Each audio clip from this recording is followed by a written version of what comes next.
Hi, this is Micornus, the leader and the founder of Church Governance Solutions. Today I want to speak about pastors' wives and their relationship with the congregation. And this is a very important topic as well because the alignment of how pastors' wives should be treated by the congregation and vice versa, how the pastors' wives should actually deal with the congregation has always been a contentious issue, to an extent that some of the churches have actually run empty because of the involvement of the pastors' wives in ill-treating the members of the church. And sometimes some of the churches are actually having a very wounded pastors' wives because the congregations have not treated them well and good enough. And these are type of things that we need to address as church governance solutions, and never compromise on this. Now, we want to speak about the relationship between pastors' wives and their congregation. And I think this is a very important topic for us to look at. And I hope that it does bring something that will be very valuable for you. The first thing is that pastors' wives need to be given the same amount of respect like the pastor. Because we have seen in churches whereby members of the church actually respect the pastor and disrespect the pastor's wife. And that is an error that is seen in many churches, where pastors' wives are taken as non-entities in the church, where pastors' wives are overlooked by the congregation. And there are some issues that could be addressed by the pastor's wife, or also there are some ladies that need to pass by the pastor's wife in order to seek for permission to approach the pastor regarding some sensitive matters. And this is very important that we address because pastors' wives are therefore very key in the running of the ministry. So we cannot undermine the pastor's wife while we claim to be respecting the pastor, because any disrespect of the pastor's wife is a total disrespect to the pastor himself. And this is very important. As church governance solutions, we want to address this without compromise, without apology, and we want to emphasize that pastors' wives need to be afforded courtesy of respect like you respect the pastor himself. So this is very important. So pastors' wives then cannot be ignored. They cannot be looked down upon. They cannot be disrespected by the congregants and think that this can be right. As church governance solutions, we are saying it's totally wrong for you to disrespect the pastor's wife and think that you can respect the pastor, because that is just not acceptable.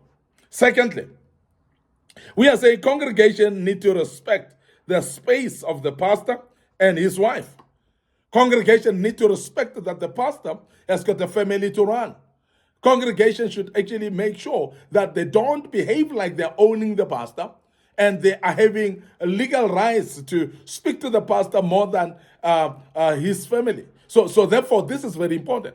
And we are saying here that you don't need to actually having like a birthright of saying, this is our pastor, we can speak to him anytime, and start phoning the pastor even at 1 o'clock a.m. and forgetting that he has got his wife and his family. And sometimes we demand the pastor's service even at the times that are awkward. And we don't check with them whether they're available or not. We expect them to be available. And this is very important that we understand that the pastors, if they are having wives, their wife must be respected and they must have their own me time as a family. They must have their own family time. And we must respect that family time as well.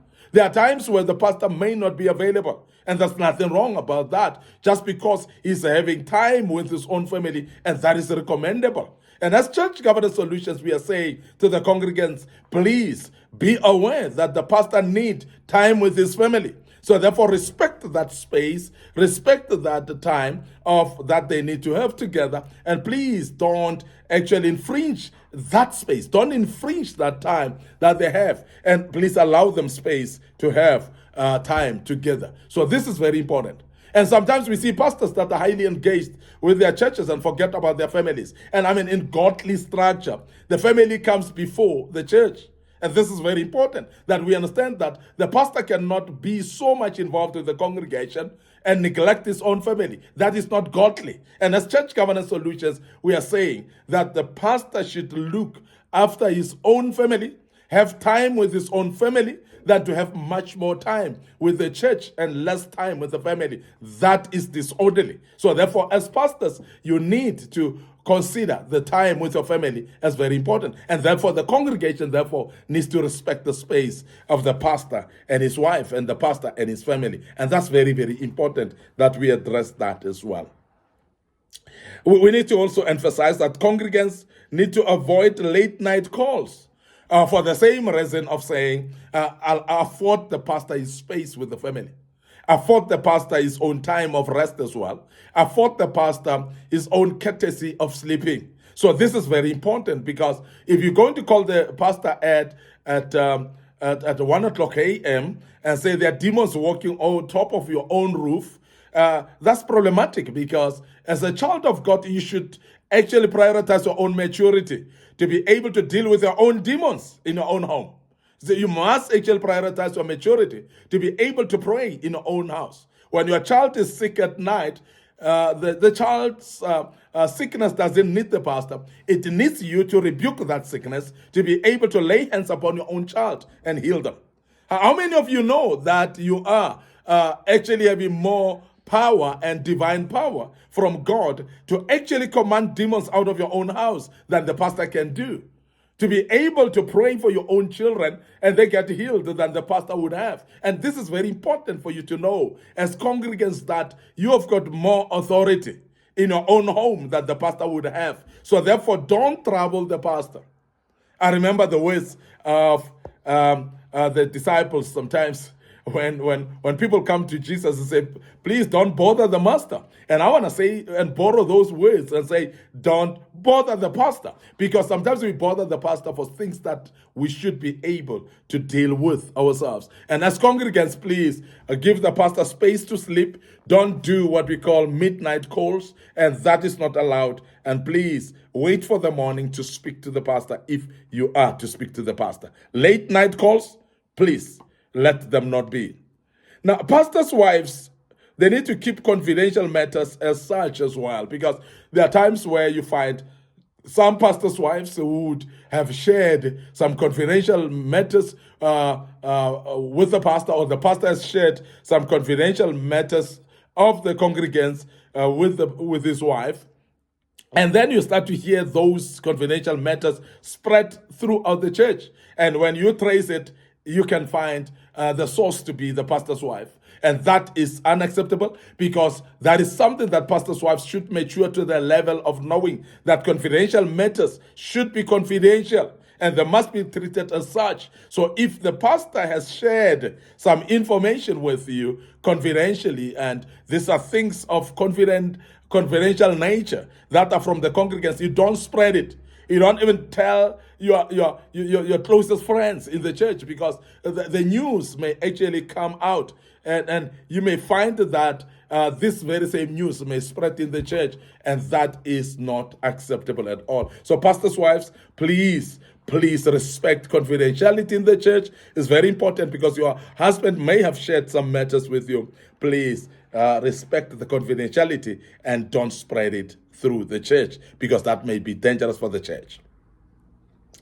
Now, I want to also say pastors' wives need to avoid unfounded suspicions as well, because there are some pastors' wives that are running around suspecting people and suspecting things and so on, looking at people differently, because they're suspecting these people are not good, these people are doing that. And people of suspicions, because of their own perceptions, are dangerous. Not only pastors' wives, but people that are in church, but yet you suspect everybody of anything.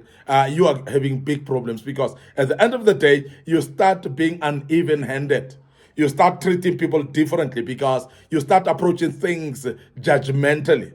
And when you start to become a judge in some of the things and becoming judgmental in most of the things, you are going to treat people differently. And that is not allowed as a pastor's wife, because you need to embrace everyone in the congregation and treat them equally. So please stop suspicions of people, suspicions of people's behavior, and please be open-minded as a pastor's wife, so that you can be able to embrace each one of your congregants. And that's very important. Now, congregants, please avoid gossips about the pastors' wives as well, because there are those congregants that are drinking coffee about the pastors' wives. They're speaking about pastors' wives in their own homes. They're speaking about pastors' wives with other church members. And that is a gossip that moves around churches more often. And we want to emphasize this, that it is actually unacceptable as well for you to be formulating topics about pastors' wives, speaking about pastors' wives, because the very same news, they spread in the church and they even reach the pastor's wife. And most of the pastors' wives feel hated by their own congregants purely because of the gossips that are going around about the pastor's wife. So please, as congregants, avoid this and know that this is unacceptable in the church. Respect your pastor's wife as much as you respect the pastor. And that's very key as congregant, that you respect your pastor's wife. We want to end up here today. Your host, Micornus, Phokane. I'm the leader and the founder of Church Governance Solutions. I hope this is something that you learn out of, and is something that you take up and utilize it in your church, and your life shall never be the same, and the church shall never be the same as well. Before we check out, we want to remind you of our social media platforms. Our Facebook page is Church Governance Solutions, and please follow us there. Our Facebook page, Micornus Phokane, as well. Follow us on that and click notification buttons. Make sure that you like the pages, click notification buttons, and follow us on our YouTube channel. So please subscribe to our YouTube channel. The more subscribers we have, so please also share those channels as well with your families, with your friends as well, because they may be interested in learning out of these teachings, and they might be finding this as very important in their churches as well. So please make sure that you share with other people. Don't forget our TikTok account as well, available for you under Micornus Phokane. So please make sure that you like that as well and follow us on our TikTok account. May the good Lord bless you. We want to check out right here and say cheers for now.